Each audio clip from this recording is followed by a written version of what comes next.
आप लोग अपने मंदिर में ये गलती बिल्कुल मत करना। ध्यान से देख लो कि ये कौन सी गलती है।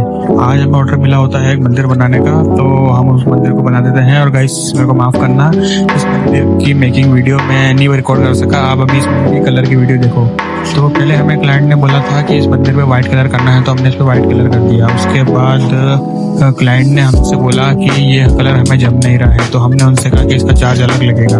तो क्लाइंट को ये बात समझ में नहीं आई, तो हमने उनसे कहा कि इसको आपने पहले व्हाइट करवाया है, उसके बाद आप इस पर ऑरेंज कलर करवा रहे हो, तो उसका चार्ज जो है वो अलग लगेगा। तो क्लाइंट ने कहा ठीक है, मैं इसका चार्ज देने के लिए तैयार हूँ। तो क्लाइंट को इसका अलग से चार्ज देना पड़ा और ये मंदिर उनको महंगा पड़ा। तो आप भी कभी भी मंदिर बनवाओ तो ये गलती मत करना। पहले से ही आप अपने मंदिर को कौन सा कलर करवाना है वो डिसाइड करके रखना, नहीं तो आपको अलग से मंदिर पर कलर करवाने का चार्ज देना पड़ेगा। वीडियो अगर अच्छी लगे तो चैनल सब्सक्राइब करें और वीडियो को लाइक करें, शेयर करें।